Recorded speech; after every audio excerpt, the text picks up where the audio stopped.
বর্তমান সমাজে জ্বরের প্রভাব অনেক বেশি। এর থেকে বাঁচার উপায় কি? আসলে এই সময় আমরা দেখতে পাচ্ছি আমাদের চারপাশে অনেকেরই ডেঙ্গু, অনেকেরই চিকনগুনিয়া, এছাড়াও অনেকেই করোনায় আক্রান্ত হচ্ছে, নতুন করে শোনা যাচ্ছে। কিন্তু হয়তো আমরা ওইভাবে টেস্ট করাচ্ছি না, করোনাকে ওইভাবে ভয় পাচ্ছি না। আগে যেভাবে আমরা খুবই আতঙ্কিত হতাম, এখন কারো জ্বর আসছে, ঠান্ডা লেগেছে, এটা শুনলে আমরা আতঙ্কিত হই না। আতঙ্কের কারণেও কিন্তু অনেক মানুষ সেই সময় মারা গিয়েছে, আতঙ্কগ্রস্ত হয়েছে। সেই সময় প্রচণ্ড ভয়ভীতি থেকে মানুষ সেই সময় অনেকেই মানুষ মারা গিয়েছে। আল্লাহ তাআলা যেভাবে ফায়সালা করেছে মানুষ মারা গিয়েছে।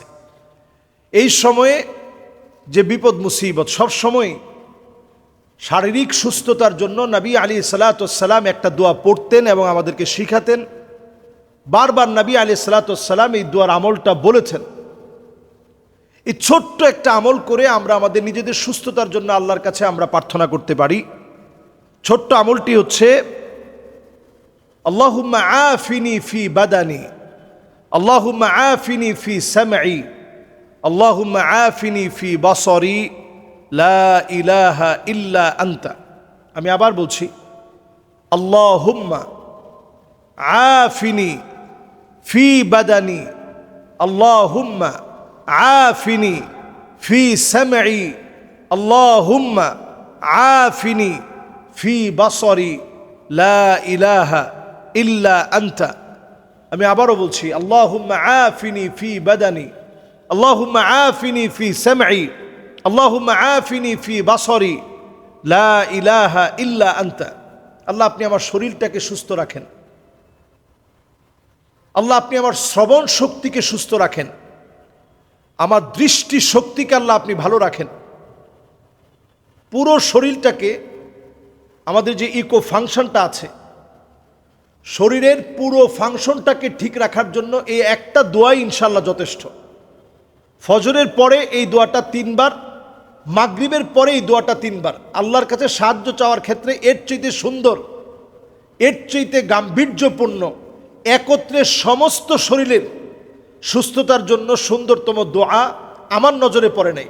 অনেক দোয়া আছে বিভিন্নভাবে সুস্থতার জন্য। নবীজি সাল্লাল্লাহু আলাইহি সাল্লাম অনেক দোয়া শিখিয়েছেন। আসআলুল্লাহাল আযীম রব্বাল আরশিল আযীম আইয়াশফিআহু।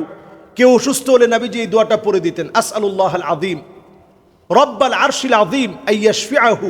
আল্লাহ, আপনার বড়ত্বের কসম দিয়ে আল্লাহ আপনার কাছে চাচ্ছি, আল্লাহ একে আপনি একটু সুস্থ করে দেন। এটাও সুস্থতার জন্য একটা দোয়া।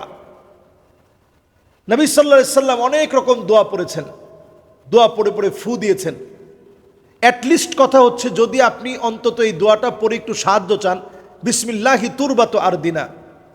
নবী আলাইহিস সালাতু ওয়াস সালাম বলছেন, আমাদের মাটিটা যেমন আল্লাহর নামে পবিত্র, একজন যদি একজনকে কোনো কিছু পড়ে ফু দেয়, ইউশফি সাকিমানা বিইذনি রব্বিনা, আল্লাহ চাইলে তার জন্য শেফা হতে পারে, আল্লাহ চাইলে শেফা দান করতে পারে।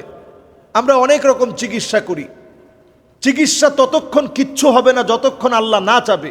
ওয়াইদা মারিত্তু ফাহুয়া ইয়াশফিন। আমরা নিজেরা নিজেদেরকে অসুস্থ বানিয়ে ফেলি, অতঃপর আল্লাহ রাব্বুল আলামিন আমাদেরকে সুস্থ করেন। এজন্য এই জ্বরের সময়ে যখন আবার নতুন করে করোনার একটা ছড়াছড়ি চলছে, এই সময় আমরা দোয়াগুলো পড়ার চেষ্টা করি। নতুন নতুন যে জ্বরের অনেকগুলো সিমটম আসবে, যেগুলো আগে কখনো দেখিনি। সমস্ত সিমটমের সময় আমরা যেই দোয়াটাকে হারিয়ে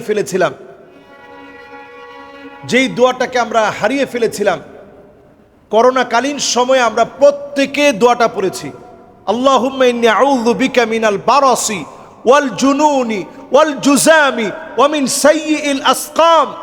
এই হারিয়ে যাওয়া দোয়াটাকে আবার আমল হিসেবে ফিরিয়ে আনে। এই দোয়াটা শুধু করোনার দোয়া না, এটা যে কোনো জ্বরের সময়ে, যে কোনো ঠান্ডা কাশি, যে কোনো রোগ, নতুন যত রকমের রোগ, ব্রেনের যত রকমের রোগ, হার্টের যত রকমের রোগ, সব ফাংশনাল সকল রোগের জন্য এই দোয়াটাকে বেশির থেকে বেশি পড়ার চেষ্টা করেন। আল্লাহ রাব্বুল আলামিন ঠিকই দেখবেন সুস্থতার নেয়ামত দান করবে।